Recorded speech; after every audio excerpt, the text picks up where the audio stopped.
ప్రపంచంలో జరిగిన ఎన్నో వింతైన భయంకరమైన ప్రయోగాల్లో రష్యా శాస్త్రవేత్త బయాలజిస్ట్ అయిన ఇలియా ఐవనోవ్ చేసిన ప్రయోగం ఒకటి.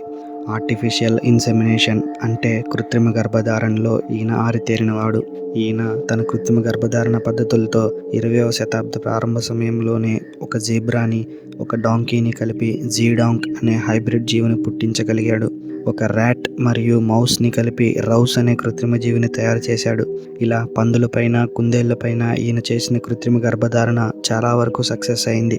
ఈయన తన ప్రయోగాలను ఇంతటితో ఆపకుండా ఒక మనిషిని మరియు ఏప్ అంటే తోకలేని కోతిని కలిపి కృత్రిమ గర్భధారణ పద్ధతి ద్వారా ఒక కృత్రిమ జీవిని తయారు చేయాలని అనుకున్నాడు. దీనిని గురించిన విషయాలు ఈ వీడియో ద్వారా తెలుసుకుందాం. ఇలాంటి ఇంట్రెస్టింగ్ విషయాలు తెలుసుకోవడానికి ఛానల్ని సబ్స్క్రైబ్ చేసుకొని నోటిఫికేషన్స్ని ఆన్ చేయండి. మానవుల పరిణామానికి అతి దగ్గరగా ఉన్న జీవి అయిన ఏప్ అంటే తోకలేని కోతిని ఈయన ప్రయోగించాలని నిర్ణయించుకున్నాడు. ఈయన తయారు చేయాలనుకున్నవి రెండే: హ్యూమాంజీ, చింప్ మ్యాన్. అంటే మనిషి వీర్యాన్ని ఏప్లోకి పంపడం ద్వారా హ్యూమాంజీని తయారు చేయాలనుకున్నాడు. అలాగే ఏప్ యొక్క వీర్యాన్ని మనిషిలోకి పంపడం ద్వారా చింప్మన్ అనే జీవిని తయారు చేయాలనుకున్నాడు. మొదట్లో ఈయన ఈ విషయం గురించి కేవలం ఆలోచించేవాడు. 1924వ సంవత్సరంలో గవర్నమెంట్కి ప్రపోజల్ పంపించాడు. కానీ కంప్లీట్ అప్రూవల్ ఆయనకి దొరకలేదు. కానీ 1926వ సంవత్సరంలో కొంత భాగం అనుమతి దొరికింది. అయితే అప్పట్లో ఈయనకి ఫండింగ్గా వచ్చిన డబ్బులు ఇప్పట్లో $1 మిలియన్ సమానమని చరిత్ర చెప్తుంది. ఆయనకి దొరికిన కొంత భాగం అనుమతితో పరిశోధనలు ప్రారంభించడానికి ఆఫ్రికాకి బయలుదేరాడు. మధ్యలో ప్యారిస్ ప్రాంతంలోని పాస్ట్యూర్ ఇన్స్టిట్యూట్లోని ఏప్ రీసెర్చ్ సెంటర్లో ఏప్స్ పైన పరిశోధనలు చేయడానికి అనుమతి కూడా దొరికింది. ఈ ప్రాంతంలోనే ఈయన తను అనుకున్న దాన్ని సాధించడానికి కావాల్సిన రీసెర్చ్ అంతా చేశాడు. ఈ దశలో ఈయనకి వొరోనోవ్ అనే మరొక శాస్త్రవేత్త పరిచయం అయ్యాడు. పరిశోధనల కోసం ఆఫ్రికాకి చేరిన ఐవనోవ్ మరియు వొరోనోవ్లకి ఒక చిన్న సమస్య ఎదురైంది. అది ఏంటంటే అక్కడి ప్రాంతంలోని వేటగాళ్ళు తెచ్చిన ఏప్లలో సగం పరిశోధనలు చేయకముందే చనిపోతూ ఉన్నాయి.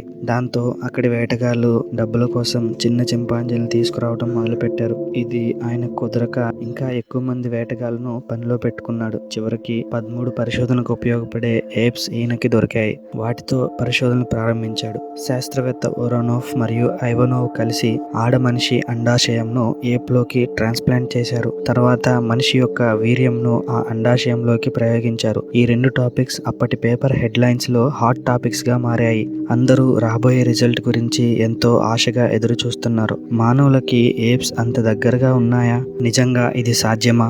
రాబోయే రిజల్ట్ ఎలా ఉండబోతుంది అని ఆసక్తిగా ఉన్నారు. అయితే అనుకున్న ఫలితం రాకపోవడంతో మరో 3 ఏప్స్ కి అదే ప్రయోగాన్ని జరిపాడు ఐవనోవ్. అయితే ఆ టైంలో ఆయనకి వచ్చిన ఒక భయంకరమైన విచిత్రమైన ఆలోచన ఒక స్త్రీలోకి ఏప్ యొక్క వీర్యాన్ని పంపించాలి అనుకోవడం. కానీ ఏ స్త్రీ ఇందుకు ఒప్పుకోదు అని ఆలోచించిన ఐవనోవ్ మెడికల్ పేరుతో హాస్పిటల్లో ఉన్న స్త్రీ పైన ఈ ప్రయోగాన్ని చేయాలని అనుకున్నాడు. కానీ డాక్టర్స్ అందుకు ఒప్పుకున్నప్పటికీ సోవియట్ గవర్నర్ ఇది తెలుసుకొని దీన్ని అప్పటికప్పుడే ఆపేశాడు. అంతేకాకుండా తాను ప్రయోగం జరిపిన 3 ఏప్లలో ఏదీ ప్రసవించలేదు. దీంతో నిరాశ చెంది తిరిగి తన ప్రాంతమైన అబ్ఖాజియాకు వెళ్ళి ఒక 20 ఏప్లతో ఏప్ నర్సరీని ప్రారంభించాలి అనుకున్నాడు. కానీ తిరిగి వెళ్తున్నప్పుడు సముద్ర ప్రయాణంలో 20 ఏప్లలో 15 ఏప్స్ చనిపోయాయి. కేవలం 5తో తన ప్రాంతానికి చేరుకున్నాడు. ఈ సమయంలో తను అనుకున్నది సాధించాలి అంటే సైన్స్ కోసం సగం మనిషి సగం ఏప్ని బిడ్డగా మోయగలిగే స్త్రీ తనకు దొరకడం ఒక్కటే మార్గం అని ఆలోచించి వారి కోసం వెతకడం ప్రారంభించాడు. ఒక 5గురు స్త్రీలు ఆయనకు అంగీకారం తెలిపారు. అది కూడా జైల్లో బందీగా ఉన్నటువంటి స్త్రీలు ఈయనకి అంగీకారం తెలిపారు. కానీ నర్సరీలో ఆ సమయానికి బాగా ఎదిగిన మగ ఏప్ ఒకటి మాత్రమే ఉంది. అది టార్జాన్ అనే ఒరంగుటాన్. కానీ దురదృష్టవశాత్తు ఆ టార్జాన్ కి బ్రెయిన్ హెమరేజ్ ఉన్నందువలన కొద్ది రోజుల్లోనే అది కూడా చనిపోయింది. దాంతో తిరిగి మళ్ళీ ఆఫ్రికాకి ఎక్కువ ఏప్స్ కావాలని లెటర్ రాశాడు. 1930లో ఇంకా ఎక్కువ ఏప్స్ ఆయనకు దొరికాయి. కానీ ఆయన చేస్తున్న ప్రయోగాల వలన చాలా ఏప్స్ చనిపోతున్నాయని, ఇల్లీగల్ ఉపయోగాల కోసం ఇదంతా చేస్తున్నాడని ఈయన్ను జైల్లో వేశారు. 5 సంవత్సరాలు జైలు శిక్ష విధించారు. కానీ మొదటి సంవత్సరంలోనే విడుదల అయ్యి బయటికి వచ్చాడు ఐవనోవ్. కాకపోతే 2 సంవత్సరాల తర్వాత 61 ఏళ్ల వయసులో ఐవనోవ్ చనిపోయాడు. కానీ ఈయన చేసిన ప్రయోగం మాత్రం ఒక సెన్సేషనల్ న్యూస్గా ఇప్పటికీ మిగిలిపోయింది.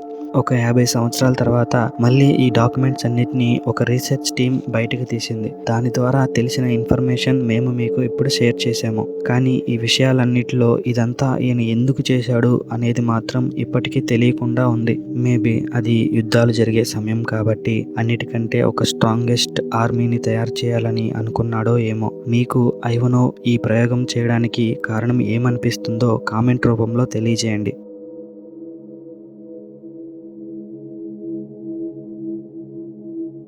ఈ వీడియో మీకు నచ్చినట్లయితే మీ ఫ్రెండ్స్ అందరికీ షేర్ చేయండి. మేము చేసే ఇంట్రెస్టింగ్ నాలెడ్జ్ఫుల్ సైన్స్ వీడియోస్ మీకు నోటిఫికేషన్గా రావాలి అంటే ఛానల్ని సబ్స్క్రైబ్ చేసుకొని నోటిఫికేషన్స్ని ఆన్ చేయండి. మళ్ళీ మరో మంచి సైన్స్ టాపిక్ డిస్కస్ చేసుకోవడానికి కలుద్దాం తెలుగు సైన్స్ యూనివర్స్లో. Thank you for watching friends.